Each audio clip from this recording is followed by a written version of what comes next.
Margaret Williams moved through the sprawling Blackwood mansion like a ghost, her footsteps silent on the polished marble floors. At 52, she had perfected the art of invisibility that all great housekeepers possess. She knew exactly when Richard would emerge from his home office for his afternoon coffee, when his teenage daughter Emma would storm through the front door after tennis practice, and when his son Michael would sneak down to the kitchen for a midnight snack. The mansion sat on 5 acres in Belmont Heights, one of the most exclusive neighborhoods in the city.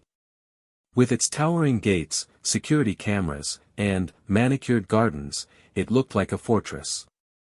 But Margaret knew every corner, every secret passage that the architects had built for the staff, and every hiding place that the children had discovered over the years. She had been working for the Blackwood family since Emma was 3 and Michael was 5.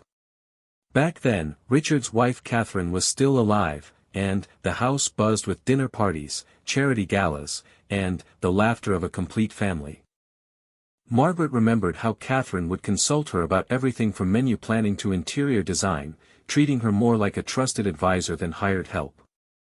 Those days felt like a lifetime ago. Catherine had died in a car accident when the children were 12 and 14, leaving Richard to navigate single parenthood while running his tech company, Quantum Solutions. The house had grown quieter after that, with fewer guests and longer silences. But Margaret remained, a constant presence who somehow managed to keep everything running smoothly despite the family's grief. Richard often wondered how she did it. Margaret seemed to anticipate problems before they arose, appearing with exactly what was needed at precisely the right moment. When Emma had her first heartbreak at 16, Margaret was there with homemade chocolate chip cookies and a gentle ear. When Michael struggled with calculus, she somehow convinced him to accept help from a tutor by making it seem like his own idea.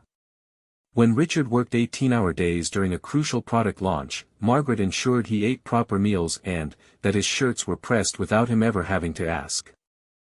What Richard didn't know was that Margaret's attention to detail went far beyond typical housekeeping duties. She noticed everything: the way the landscaper's van lingered too long near the service entrance, how the new postal worker seemed unusually interested in the family's comings and goings, and the pattern of unfamiliar cars that had begun appearing in the neighborhood over the past few months. Margaret had grown up in Detroit, the daughter of a single mother who worked 3 jobs to keep them afloat. She had learned early that survival meant paying attention to details that others missed. Her mother, Rosa, had cleaned offices in the business district and always came home with stories about the things she observed: which executives were having affairs, which companies were about to fold, and which neighborhoods were becoming unsafe. "People think we're invisible, baby girl," Rosa used to tell her. "But that just means we see everything they don't want us to see." Margaret had carried that lesson with her through 2 decades of domestic work before landing the position with the Blackwoods. She had worked for 3 families before them, each wealthy in their own way, but none had treated her with the respect and genuine kindness that Richard showed. When Catherine was alive, the couple had made it clear that Margaret was considered part of their extended family. Even after Catherine's death, Richard had maintained that sentiment, giving Margaret health insurance, paid vacation time, and even a modest retirement fund. But it wasn't just gratitude that kept Margaret alert and protective. She had grown genuinely fond of this broken family that was trying so hard to heal. She had watched Emma grow from a shy little girl into a confident young woman who was now preparing for college. She had seen Michael overcome his grief to become a talented musician who filled the house with piano music again. And she had observed Richard slowly learning to smile again, finding his way back to the man he used to be. So when Margaret noticed the signs that trouble was brewing in Belmont Heights, every instinct she possessed went on high alert. It started small. A different landscaping crew working on the Morrison estate 2 houses down, asking detailed questions about the security systems and work schedules of the other properties. A new cleaning service van that appeared regularly in the neighborhood, but never seemed to work on the same house twice. Delivery trucks that drove slowly past the Blackwood gates, their drivers studying the property with professional interest. Margaret began keeping a mental catalogue of these observations, but she didn't share her concerns with Richard. She had learned long ago that wealthy people often dismissed the worries of their staff as paranoia or overprotectiveness. Besides, Richard was dealing with enough stress at work. Quantum Solutions was preparing to launch a revolutionary new software platform, and he was practically living at the office. Instead, Margaret quietly adjusted her routines. She started arriving earlier and leaving later, making sure the house was never truly empty. She developed friendships with the housekeepers and gardeners who worked for other families in the neighborhood, creating an informal network of eyes and ears. She even began walking Richard's dog, a golden retriever named Zeus, along different routes each day, using the walks to observe the neighborhood from various angles. The first robbery happened on a Tuesday night in early October. The Hendersons, who lived 4 houses away, returned from a week in the Bahamas to find their home ransacked. The thieves had known exactly where to look. The jewelry was taken from a hidden safe behind a false panel in the master bedroom, rare artwork was cut from its frames with professional precision, and electronics were selected based on value rather than convenience. Nothing was damaged unnecessarily, and there were no signs of forced entry. It had to be an inside job, Mrs. Henderson told Margaret when they met at the neighborhood market. They knew things that only someone who had been in our house would know. Margaret nodded sympathetically, but privately she wasn't so sure. Professional thieves didn't need inside access when they had the right reconnaissance. She had noticed that the Hendersons always posted their vacation photos on social media in real time, advertising their absence to anyone who cared to look. Their housekeeper had been let go 2 months earlier due to budget cuts, and they had hired different cleaning services on a rotating basis since then. The second robbery occurred 3 weeks later at the Morrison estate. Again, it happened while the family was away, this time at their son's wedding in Chicago. Again, the thieves demonstrated an uncanny knowledge of where valuables were kept. The police increased patrols in the neighborhood, but they seemed as baffled as everyone else. Margaret watched Richard's reaction to the news with growing concern. Instead of taking additional security precautions, he seemed to withdraw further into his work. The stress of the upcoming product launch was clearly taking its toll, and Margaret could see that he was struggling to maintain his focus on both his business and his family. Emma, now a senior in high school, was spending most of her time at college prep activities and rarely came home before evening. Michael, a junior, had after-school music lessons and often went to friends' houses for dinner. The family's schedule was predictable, their patterns easy to observe and track. It was during this time that Margaret began to notice something else: she was being watched. At first, it was just a feeling, the kind of sixth sense that had kept her safe growing up in some of Detroit's rougher neighborhoods. But, then, she started seeing the same faces in different locations. A man in a blue baseball cap who appeared at the grocery store, the pharmacy, and the gas station. A woman with red hair who seemed to be jogging past the Blackwood estate more frequently than any normal fitness routine would explain. Margaret's response was characteristically subtle and methodical. She began varying her own routines, taking different routes to work, shopping at different stores, and changing the times she walked Zeus. She started carrying a small notebook, jotting down license plate numbers and descriptions of suspicious individuals. Most importantly, she began preparing for something she hoped would never happen. The third robbery shattered whatever sense of security remained in Belmont Heights. The Ashfords lived just 2 houses away from the Blackwoods, and their home was hit on a night when they were attending a charity gala that had been planned for months. The thieves didn't just take valuables this time, they also accessed the home's computer system and stole financial information, passwords, and personal documents.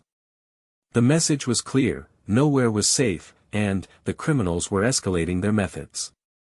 Richard finally began to take the threat seriously. He upgraded the mansion's security system, adding more cameras and motion sensors. He hired a night security guard to patrol the grounds. He even considered moving the family to a hotel until the thieves were caught. But Margaret knew that security systems and guards weren't enough. These weren't random criminals looking for quick cash. They were professionals who had been studying the neighborhood for months, learning patterns and weaknesses. They were patient, methodical, and extremely skilled. What worried Margaret most was that they seemed to be working their way toward the Blackwood estate, hitting houses in a pattern that suggested the mansion was their ultimate target. And, why wouldn't it be? Richard's wealth was well documented in business magazines and society pages. The house was filled with valuable artwork, state-of-the-art electronics, and expensive jewelry that had belonged to Catherine. As November arrived and the days grew shorter, Margaret felt the weight of responsibility settling on her shoulders like a familiar coat. She had spent 15 years protecting this family in small ways, handling their daily needs and smoothing over life's minor complications. Now she sensed that a much greater test was coming, one that would require her to draw on skills and experiences she had hoped never to use again. Standing in the mansion's kitchen one evening, watching Richard work late in his office while the children did homework upstairs, Margaret made a decision that would change everything. She opened her phone and scrolled through her contacts until she found a number she hadn't called in over 20 years. The voice that answered was gruff and suspicious. "Who is this?" "It's Maggie," she said quietly. "I think I might need your help." The phone call that would change everything lasted only 3 minutes, but it set in motion events that Margaret had spent 2 decades trying to forget. On the other end of the line, Detective Frank Torres listened without interruption as she laid out her observations about the neighborhood robberies and her growing certainty that the Blackwood family was being targeted. Frank Torres was one of the few people who knew Margaret's real story. 23 years earlier, she had been Officer Margaret Santos of the Detroit Police Department, one of the youngest detectives ever assigned to the burglary division. She had an uncanny ability to think like a criminal, to anticipate their moves and understand their methods. Her partners used to joke that she could spot a setup from miles away, but Margaret knew it wasn't a joke. It was a survival skill learned in childhood and honed through years of walking the thin line between predator and prey in Detroit's most dangerous neighborhoods. Her career in law enforcement had ended abruptly when a case went wrong. She had been investigating a series of high-end home invasions that terrorized wealthy families in Detroit's suburbs. The criminals were sophisticated, organized, and always seemed to be one step ahead of the police. Margaret had developed a theory about their methods and was preparing to present her findings to the task force when she discovered something that changed everything. The leak was coming from inside the department. Someone with access to police reports and surveillance schedules was feeding information to the criminals. Margaret had stumbled across encrypted communications on a fellow detective's computer, messages that contained details about upcoming police operations and the locations of unmarked surveillance vehicles. She had faced an impossible choice: expose the corruption and potentially destroy innocent careers while the investigation played out, or find another way to stop the robberies. Margaret chose the latter, conducting her own unauthorized surveillance operation that led to a confrontation with the criminals in an empty warehouse. The bust was successful, but it came at a cost. The corrupt detective, facing exposure, had orchestrated a campaign to discredit Margaret's methods and question her judgment. Rather than fight a battle that would consume years of her life and potentially compromise other ongoing investigations, Margaret had resigned from the force. She had disappeared into the world of domestic work, using the observation skills and attention to detail that had made her a good detective to become an exceptional housekeeper. The irony wasn't lost on her: she had gone from protecting the public to protecting individual families, but the core mission remained the same. Frank Torres had been her partner during those final months in Detroit. He was one of the few people who knew the truth about why she left and had always maintained that she had been treated unfairly. Over the years, he had occasionally reached out to let her know about job opportunities in private security or investigation, but Margaret had always declined. She had found peace in her new life and had no desire to return to a world where trust was currency and betrayal was always one decision away. But, now, sitting in the quiet mansion with her phone pressed to her ear, Margaret felt the old instincts awakening. Frank's voice brought back memories of late-night stakeouts, the adrenaline rush of putting together complex cases, and the satisfaction of protecting people who couldn't protect themselves. "These guys sound like the crew we dealt with in Chicago last year," Frank said after Margaret finished describing the pattern of robberies. "Professional, patient, and they always hit the biggest target last. If you're right about them targeting your family, you need to get local law enforcement involved immediately." "I tried that," Margaret replied. "I called the neighborhood liaison officer and shared my observations. He said they'd increase patrols, but nothing has changed. They're treating these as isolated incidents instead of a coordinated campaign." Frank was quiet for a moment. Margaret could hear him typing on a computer, probably accessing databases that were still familiar to her even after all these years away from police work. "The methods you're describing match a crew that's been operating across the Midwest for the past 2 years," he said finally. "They call themselves the gentlemen because they never use violence and they never take anything with sentimental value. Just high-end electronics, jewelry, and artwork that can be easily liquidated. The FBI has been tracking them, but they're ghosts. They hit a city, work for a few months, then disappear for 6 months before surfacing somewhere else." Margaret felt her stomach tighten. Professional criminals who could evade federal law enforcement weren't the kind of threat that additional security cameras and a night guard could handle. "There's something else," Frank continued. "Every time they work a new area, they recruit local talent. People who know the neighborhood, who can provide inside information about security systems and family routines. Have you noticed any new faces around? Anyone who seems overly interested in the family's schedule?" Margaret thought immediately of the various service workers who had appeared in the neighborhood over the past few months. The landscaping crews, cleaning services, and delivery personnel who seemed to have an unusual interest in the details of each property. "Several," she said. "But, Frank, I can't prove anything.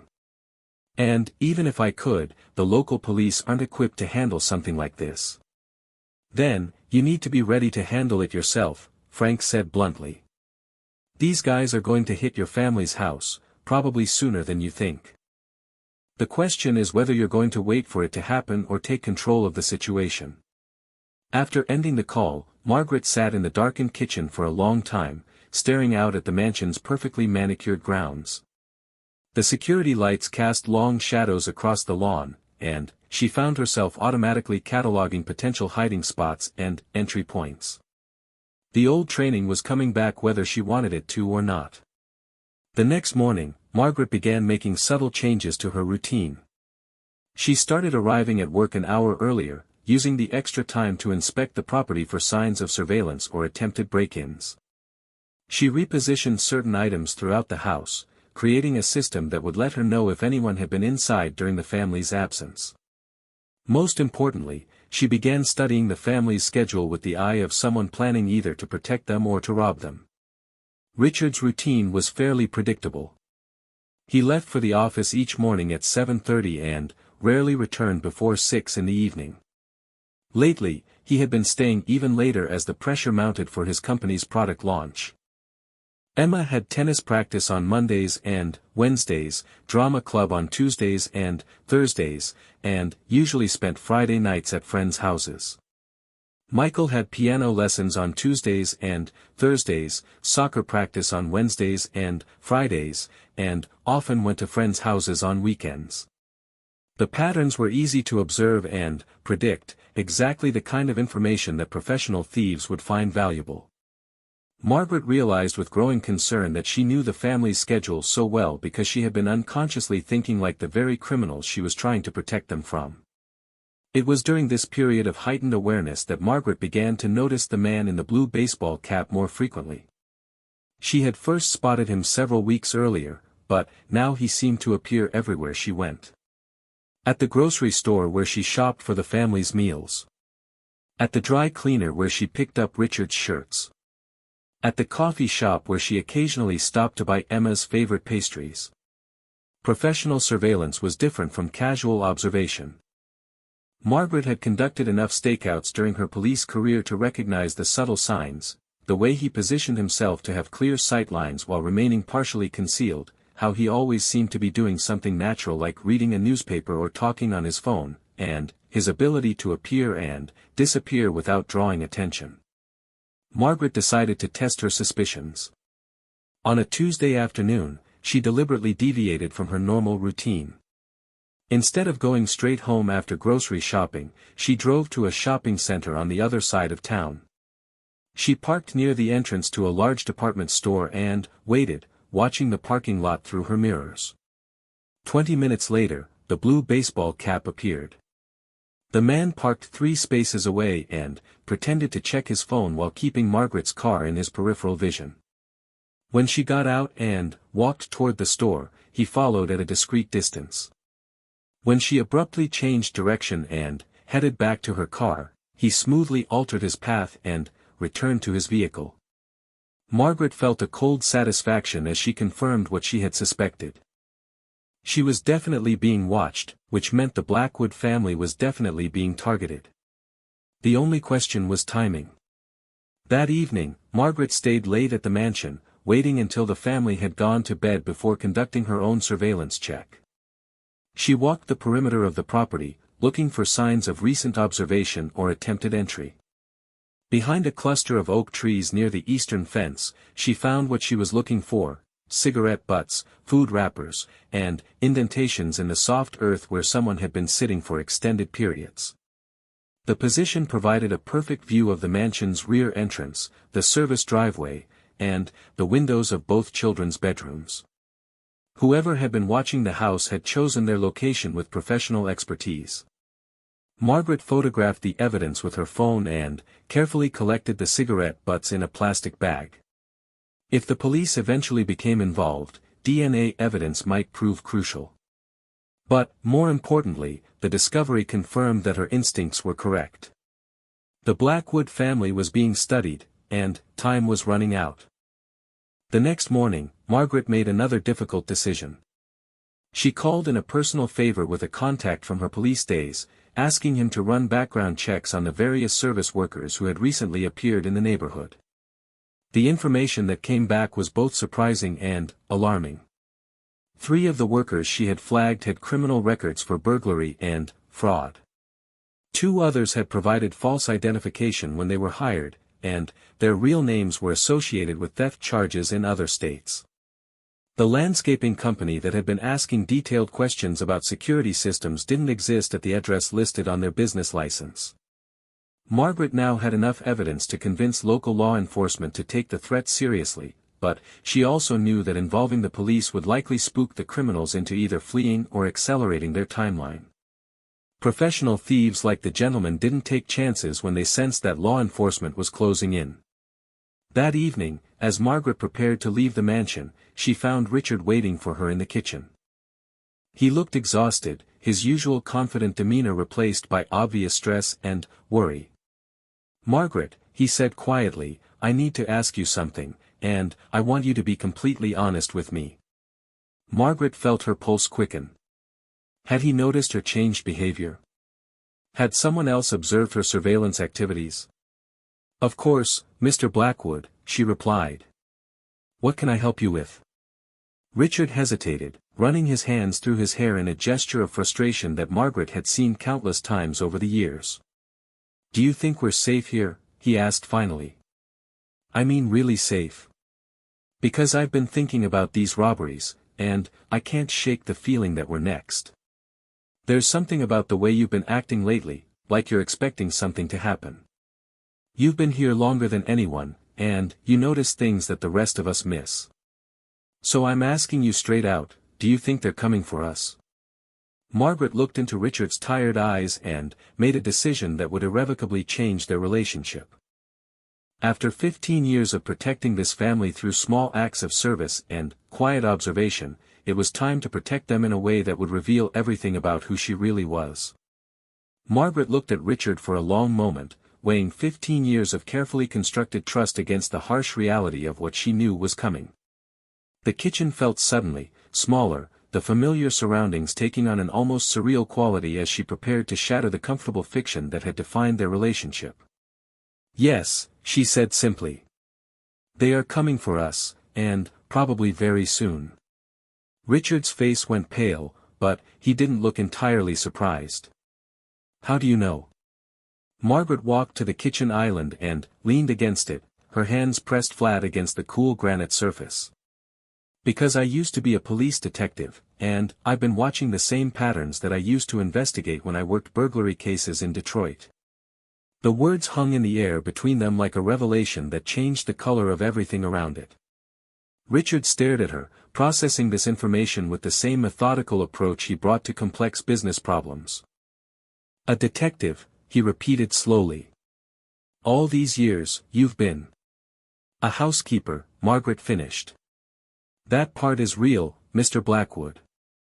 Everything I've done for your family, every meal I've prepared, every crisis I've helped navigate, all of that came from the heart.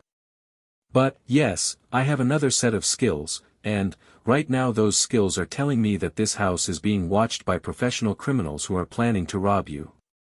Richard pulled out one of the kitchen chairs and sat down heavily. Margaret remained standing, knowing that this conversation would forever change the dynamic between them. There would be no going back to the comfortable routine of employer and employee once Richard understood exactly who he had been trusting with his family's safety all these years. "Tell me everything," Richard said quietly. "Starting from the beginning." For the next hour, Margaret laid out her entire story. She told him about growing up in Detroit, about her mother's warnings to pay attention to details others missed, about her career in law enforcement and the case that ended it. She explained how she had noticed the surveillance of their neighborhood, the professional methods being employed by the thieves, and her growing certainty that the Blackwood mansion was the ultimate target. Richard listened without interruption, asking only occasional questions for clarification. Margaret could see him processing the information, his analytical mind working through the implications of everything she was telling him.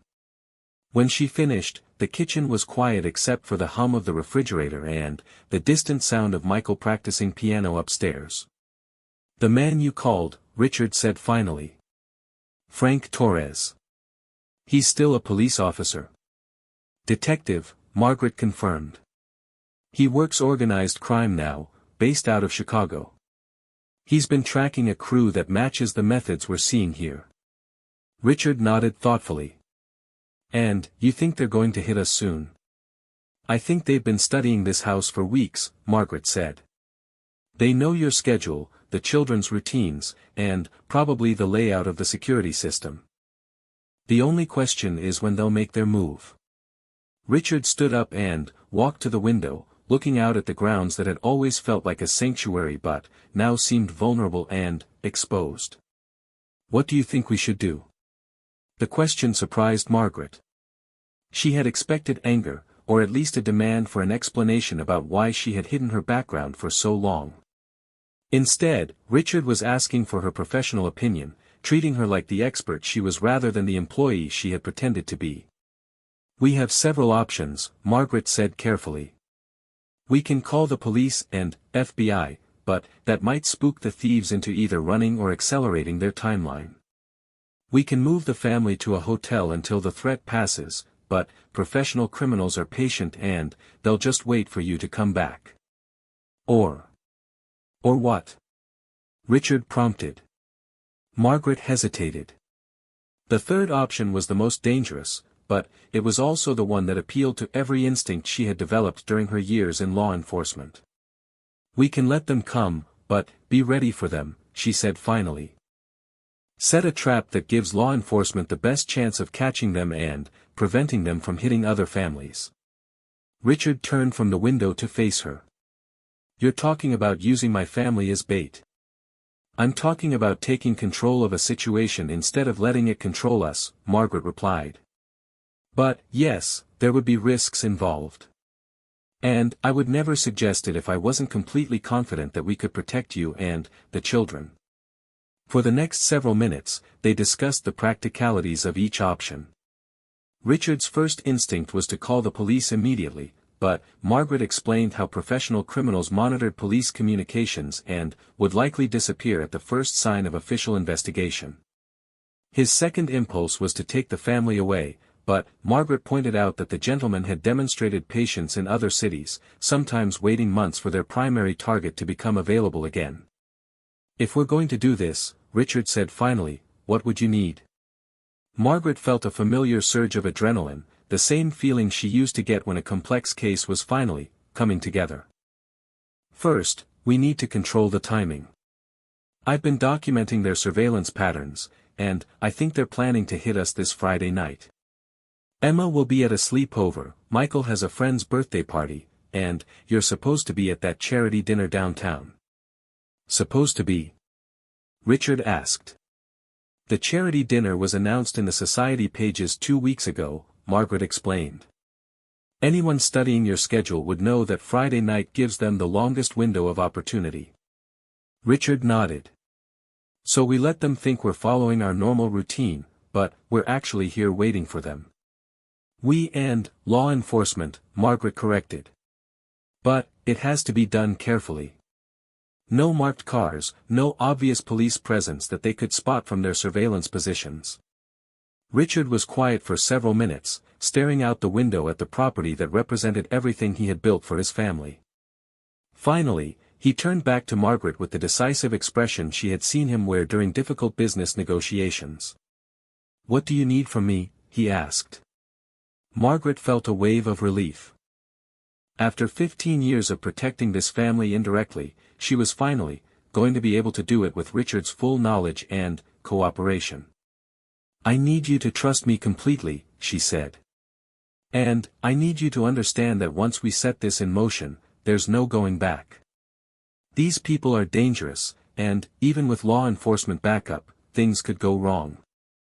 Richard extended his hand, and Margaret shook it, feeling the formal barrier between employer and employee dissolve completely.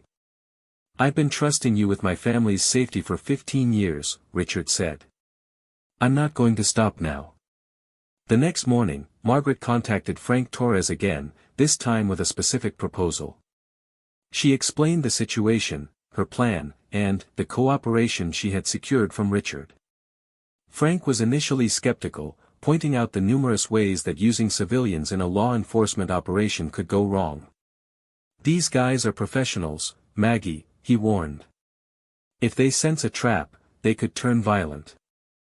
The gentlemen have a reputation for avoiding confrontation, but cornered criminals are unpredictable.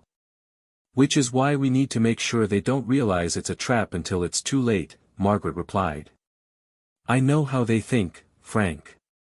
I've been studying their methods for weeks, and I understand their psychology.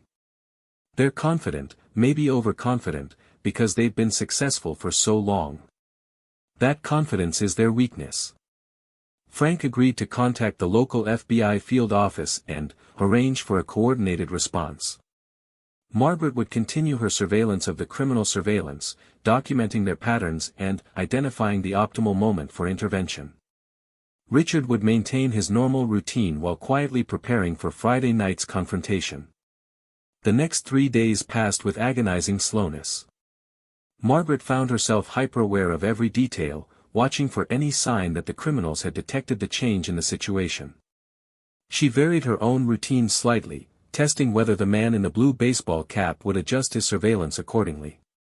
He did, confirming that she remained a primary focus of their observation. On Thursday afternoon, Margaret made a disturbing discovery. While walking zoos through the neighborhood, she spotted a van parked near the entrance to the gated community. The van bore the logo of a cable television company, but something about its position and the behavior of its occupants triggered her professional instincts. Margaret approached casually, pretending to let Zeus investigate the interesting smells near a nearby fire hydrant. Through the van's windows, she could see electronic equipment that had nothing to do with cable television installation. Radio scanners, surveillance monitors, and what appeared to be police frequency interceptors. The gentlemen weren't just professional thieves, they were sophisticated enough to monitor law enforcement communications. Any conventional police response would be detected and countered before it could be effective.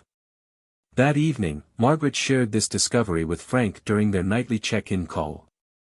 The news confirmed her suspicions about the crew's capabilities and reinforced the need for an unconventional response.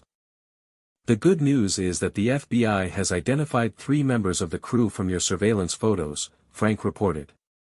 The bad news is that they're even more dangerous than we thought.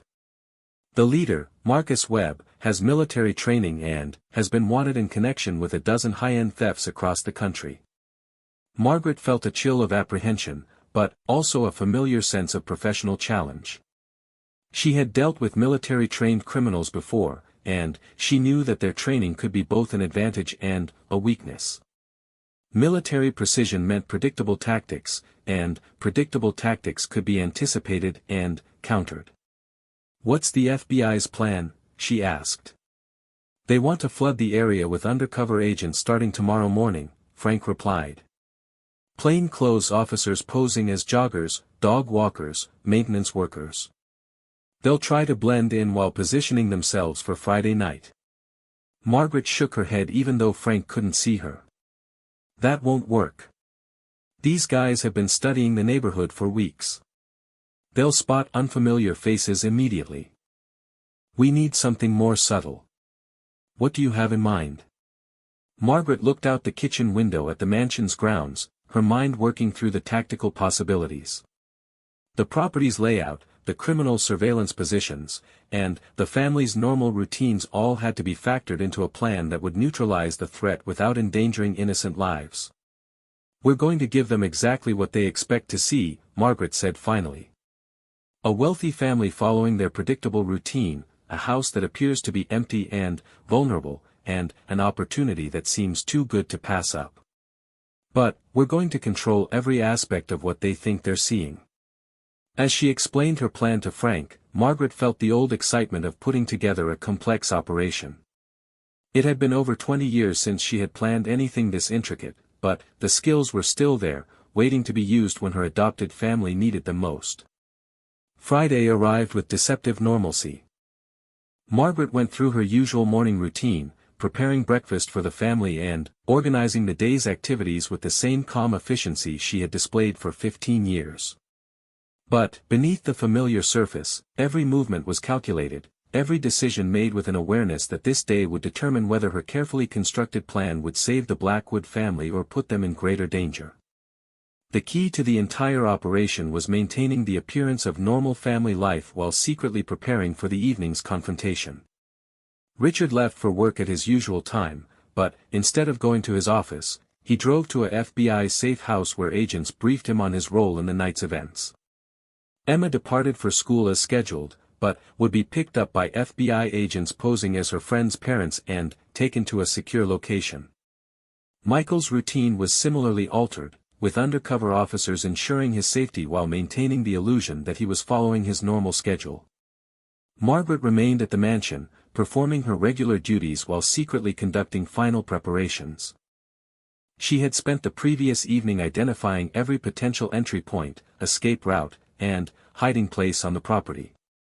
Working with Frank and the FBI tactical team, she had developed a plan that would allow the criminals to begin their robbery attempt while ensuring they could be captured before anyone was harmed. The most challenging aspect of the operation was maintaining the illusion of vulnerability while actually controlling every element of the situation. The gentlemen were sophisticated enough to detect obvious traps, so Margaret had to create circumstances that would appear to be lucky coincidences from the criminal's perspective. At noon, Margaret received a text message from Richard that contained only a single word: ready. The FBI teams were in position, disguised as everything from joggers to utility workers. Surveillance specialists had replaced the cable company van with their own equipment, monitoring the criminals' communications while remaining undetected. Most importantly, the house itself had been quietly equipped with additional security measures that would activate only when needed. Margaret's plan relied on her understanding of criminal psychology. Professional thieves like the gentlemen were methodical and cautious, but they were also creatures of habit who relied on proven strategies. They would conduct final surveillance checks throughout the afternoon, confirming that the family was following their expected routine and that no unusual activity suggested police involvement. At 2 o'clock, Margaret made her first critical move. She left the mansion in her car, driving to the grocery store where she had previously noticed surveillance. As expected, the man in the blue baseball cap followed her, maintaining his usual discreet distance. But, this time, Margaret was ready for him. In the grocery store parking lot, she deliberately dropped her purse, spilling its contents across the asphalt. As she knelt to collect her belongings, she palmed a small electronic device that Frank had provided. When the surveillance operative inevitably approached to offer assistance, Margaret managed to attach the device to his jacket pocket during the brief moment when he bent down to help her gather her things. The device was a GPS tracker with an additional feature. It would allow FBI technicians to monitor the criminal's movements while simultaneously feeding false information into any communication equipment they were carrying. From that point forward, the gentleman would think they were receiving accurate intelligence about police activities while actually being fed a carefully constructed fiction. Margaret returned to the mansion at 3:30, maintaining her normal routine while knowing that every move was being observed by both the criminals and law enforcement. The next few hours would require perfect timing and flawless execution of a plan that had dozens of variables and numerous points where things could go catastrophically wrong. At 5 o'clock, Richard's car pulled into the driveway exactly as it did every weeknight. He emerged carrying his briefcase and walked into the house with the same tired expression he wore after every long day at the office. What the watching criminals couldn't see was that the man entering the house wasn't Richard at all, but an FBI agent who bore a striking resemblance to him and had been studying his mannerisms for the past 2 days. The Real Richard was positioned with a tactical team in a location that gave him a clear view of the property while keeping him safely away from any potential violence. Margaret had insisted on this arrangement despite his protests that he wanted to be in the house to protect his home personally. "Your job is to be safe," she had told him firmly. "My job is to protect you and catch the people who threatened you. Let me do what I'm trained for." At 6:15, Emma's car arrived and parked in its usual spot near the side entrance. The figure that emerged and walked into the house looked exactly like Emma returning from after-school activities, but was actually a young FBI agent who had been practicing the teenager's casual walk and habit of checking her phone while walking. Michael's return at 7 o'clock completed the illusion. From the criminal's surveillance position, the family appeared to be home and settling into their normal evening routine. Lights came on in the expected windows, figures moved past the curtains at regular intervals, and the house projected the same sense of comfortable predictability that had made it an attractive target. At 8 o'clock, Margaret made her final preparation. She walked through the house one last time, ensuring that every element was in place for what was about to happen. The FBI agents posing as family members were positioned in safe areas with clear communication links to the tactical teams. Electronic surveillance was monitoring all approaches to the property. Most importantly, Margaret had prepared herself mentally for the confrontation she knew was coming. At 8:30, Richard's car left the driveway, carrying the FBI agent to the charity dinner that Richard was supposed to attend. To watching eyes, the house now appeared to contain only the 2 children and their housekeeper, exactly the scenario that the criminals had been waiting for.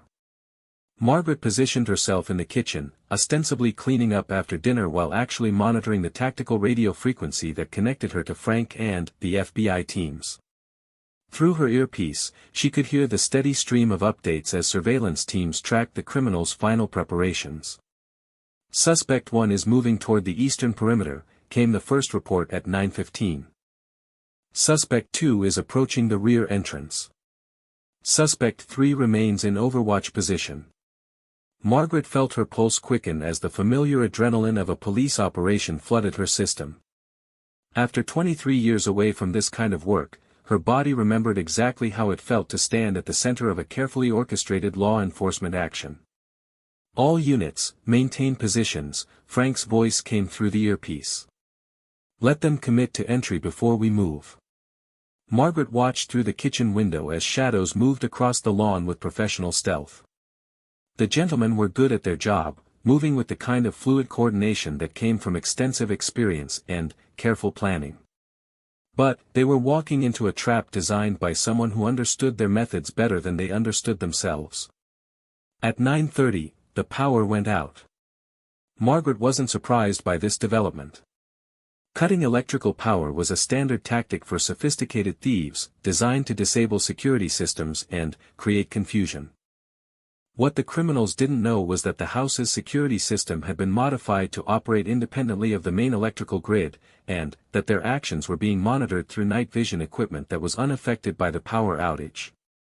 Moving through the darkened house with practiced ease, Margaret made her way to the predetermined position in the main hallway. The FBI agents posing as the children had already moved to the secure panic room that had been secretly installed during the previous day's preparations. From Margaret's position, she could monitor the criminals' progress while remaining in constant communication with the tactical teams. The first sign of entry came at 9:45 when she heard the soft click of the rear door lock being expertly picked. Professional burglars rarely broke windows or forced doors, preferring methods that didn't leave obvious evidence of their presence. The gentlemen were maintaining their reputation for sophisticated, non-violent theft even as they walked into Margaret's carefully constructed trap. Through her night vision scope, Margaret watched three figures move through the house with impressive skill and coordination. They had clearly studied the layout extensively, moving directly toward the most valuable items without wasting time on random searching.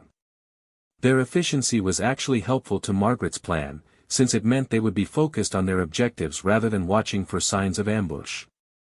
The leader, whom FBI intelligence had identified as Marcus Webb, went directly to Richard's home office where the most expensive electronics and important documents were kept. The second man headed toward the master bedroom where Catherine's jewelry collection was stored in a hidden safe. The third criminal remained near the rear entrance, presumably to serve as a lookout and provide security for the other two. Margaret allowed them to work for exactly 10 minutes, long enough to gather substantial evidence of criminal intent but not long enough for them to complete their theft and escape. At her signal, the FBI tactical teams would move simultaneously from three directions, surrounding the house and cutting off all escape routes. But, as Margaret watched the criminals work, she noticed something that made her reassess the entire situation. The man in the master bedroom wasn't just taking jewelry, he was photographing documents and copying computer files. This wasn't simply a theft operation, it was also an intelligence-gathering mission. Through her earpiece, Margaret heard Frank's voice, "All teams, prepare to move on my signal." But, Margaret held up her hand, even though Frank couldn't see her, and spoke quietly into her microphone, "Wait. There's something else happening here." As she watched through her scope, Margaret realized that the gentleman had targeted the Blackwood family for more than just their wealth. They were systematically gathering information about Richard's business, his contacts, and his financial dealings. This was corporate espionage disguised as a simple burglary. The revelation changed everything about the tactical situation. If the FBI moved too quickly, they might prevent the criminals from fully revealing their true objectives. But, if they waited too long, valuable intelligence about Richard's business could be compromised. Margaret made a decision that would have surprised her 23 years earlier when she was a young detective following established procedures. Instead of waiting for the FBI's coordinated assault, she decided to confront the criminals directly. Moving silently through the house she knew better than anyone else in the world, Margaret approached the master bedroom where the intelligence gathering was taking place. She had spent 15 years walking these hallways in the dark, checking on the children when they were sick, ensuring that windows were locked and doors were secure. Now she was using that intimate knowledge of the house to hunt people who threatened the family she had sworn to protect. The criminal in the bedroom never saw her coming. Margaret's police training included advanced techniques for subduing suspects without weapons, and she employed them now with the precision that came from years of practice and the motivation that came from defending people she loved. The man was unconscious and secured before his partners realized anything was wrong. Margaret's decision to act independently was based on a tactical assessment that only someone with her experience could make. The longer the operation continued, the more likely it was that something would go wrong. Professional criminals always had contingency plans, and the gentleman had probably prepared multiple escape routes and fallback strategies. By taking immediate action, Margaret had eliminated one-third of the threat while gathering crucial intelligence about their true objectives. But, she had also committed herself to a confrontation with the remaining criminals that would test every skill she had learned during her years in law enforcement. As she prepared to move toward the home office where Marcus Webb was working, Margaret felt the weight of 15 years of responsibility crystallizing into this single moment. Everything she had done to protect the Blackwood family had led to this night, and the decisions she made in the next few minutes would determine whether her long masquerade as a simple housekeeper had been worth the sacrifices it required. Margaret moved through the darkened mansion like a guardian angel armed with deadly skills. The house that had been her sanctuary for 15 years now served as her battlefield, every creaking floorboard and familiar corner transformed into tactical advantages she could exploit. Behind her, the unconscious criminal lay secured in the master bedroom, while ahead of her, Marcus Webb continued his methodical theft of both valuables and sensitive business information from Richard's office. Through her earpiece, Frank's voice crackled with tension. "Maggie, what's your status? We're showing one suspect down but no communication from your position." Margaret whispered her response while maintaining visual contact with Webb through the office doorway. "Target 2 is secured. Target 1 is gathering intelligence files. Wait for my signal before moving." "Negative," Frank replied firmly. "You're not trained for solo operations against armed suspects. We're moving in now." But, Margaret had already disconnected her earpiece. She knew Frank was right about protocol, but she also knew something the FBI tactical teams didn't. Marcus Webb wasn't just stealing from Richard's computer. He was uploading a virus that would give his organization permanent access to Quantum Solutions servers. The corporate espionage aspect of this operation was far more devastating than simple theft, and stopping it required immediate action. Margaret had spent enough time in Richard's office to know exactly what Webb was accessing. Quantum Solutions was on the verge of launching a revolutionary software platform that would fundamentally change cybersecurity for major corporations. The intellectual property contained in those files was worth hundreds of millions of dollars, and, in the wrong hands, it could compromise the digital security of countless businesses. Webb worked with the focused intensity of a professional who had executed similar operations dozens of times. His fingers flew across Richard's keyboard with practiced efficiency, copying files and installing malicious software with the kind of expertise that suggested military or intelligence training. Margaret recognized the methodical approach because she had seen similar techniques during her police career when investigating corporate espionage cases. The irony wasn't lost on her that she was about to risk her life protecting a fortune that she could never hope to possess. But, Margaret's motivation had nothing to do with Richard's wealth and everything to do with the family that had become the center of her life. Emma and Michael represented 15 years of investment in their growth, happiness, and security. Richard had provided her with dignity, respect, and purpose during a period when she needed all three desperately. Margaret made her approach from the office's secondary entrance, a doorway that connected to a small library that had once been Catherine's favorite reading room. The approach required her to cross an open space where Webb might spot her, but it also positioned her between the criminal and his most likely escape route. As she moved into position, Margaret mentally catalogued Webb's equipment and posture.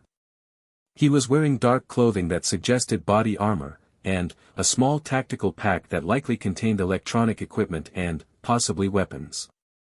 His positioning indicated awareness of the room's exits, and his periodic glances toward the hallway suggested he was maintaining communication with his remaining partner. Margaret's plan was simple but dangerous: disable Webb before he could complete the data theft or summon help, then secure the office until FBI teams could take control of the situation. The plan's success depended on achieving complete surprise, since any warning would give Webb the opportunity to destroy evidence or deploy countermeasures. Moving with the silent precision she had learned during undercover operations in Detroit, Margaret positioned herself just outside Webb's peripheral vision. She could see the computer screen clearly now, watching as files containing quantum solutions' most sensitive research scrolled past at an alarming rate. Webb had been in the office for less than 20 minutes, but he had already accessed enough information to devastate Richard's company. Margaret's timing had to be perfect. Webb was clearly nearing the end of his operation, and any moment he might notice the prolonged absence of his partner in the master bedroom. Professional criminals always had backup plans, and Webb would likely have predetermined signals and fallback procedures for exactly this kind of situation. Just as Margaret prepared to make her move, Webb's phone vibrated with an incoming message. He glanced at the screen, and Margaret saw his expression change from focused concentration to alert concern. The message had obviously contained information that suggested the operation was compromised. Webb immediately began shutting down his equipment, working with the same methodical efficiency but, now with obvious urgency. Margaret realized that she had run out of time for careful planning. If Webb escaped with the stolen data, the damage to Richard's company and, potentially to national cybersecurity would be catastrophic. Margaret stepped into the office doorway and spoke clearly, "Stop what you're doing and put your hands where I can see them." Webb spun toward her voice with professional speed, his hand moving automatically toward what Margaret now saw was a concealed weapon. But Margaret's police training had prepared her for exactly this scenario, and she had positioned herself to take advantage of the office's layout and lighting. "I'm a former police detective, and this house is surrounded by FBI agents," Margaret continued, maintaining the calm, authoritative tone she had used countless times during arrests in Detroit. "Your partners are already in custody, and your escape routes have been compromised. Your best option is to surrender peacefully."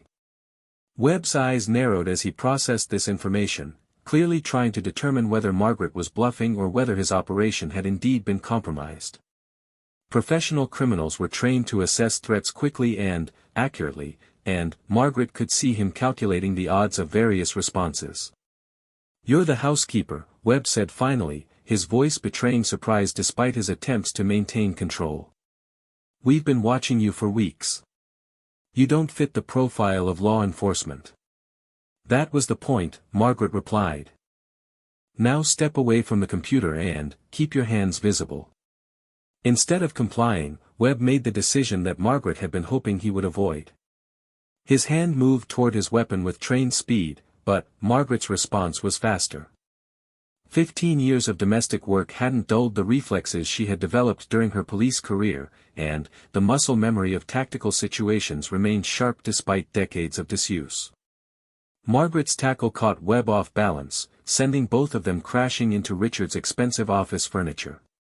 The computer equipment scattered across the floor, USB drives and external hard drives flying in different directions. Webb was larger and stronger than Margaret, but she had the advantages of surprise and superior positioning. The struggle that followed was brief but intense. Webb fought with the desperate efficiency of someone who knew that capture meant the end of his criminal career, while Margaret drew on every technique she had learned during her police training. The outcome was determined not by physical strength but by experience and determination. When the FBI tactical teams finally breached the office 3 minutes later, they found Margaret sitting calmly on the floor next to Webb's unconscious form, collecting scattered computer equipment and checking the files on Richard's computer to assess what had been compromised. Frank was the first person through the door, his expression mixing relief with exasperation. "Maggie, you scared the hell out of me when you went dark like that." "I'm sorry," Margaret replied without looking up from the computer screen. "But he was uploading malware that would have given them permanent access to Quantum Solutions servers. I couldn't wait for backup." Frank knelt beside her, checking Webb's pulse and securing his weapon. "Is he going to be okay?" Margaret finally looked up, meeting Frank's concerned gaze. "He'll have a headache when he wakes up, but nothing permanent. More importantly, I think we prevented a major corporate espionage operation." Over the next hour, as FBI technicians processed the crime scene and paramedics checked everyone for injuries, the full scope of the gentleman's operation became clear. The three criminals had been conducting intelligence gathering on multiple high-tech companies throughout the region, using theft as a cover for systematic corporate espionage. Richard's company was just one of several targets, but the information they had been seeking could have compromised national security if it had fallen into the wrong hands. Richard arrived at the mansion just as the last of the FBI vehicles were preparing to leave. Margaret was standing in the kitchen, finally, allowing herself to feel the exhaustion that came after intense physical and emotional stress. She had changed back into her regular clothes and was methodically cleaning up the evidence of the evening's chaos, returning the house to its normal state of order and comfort.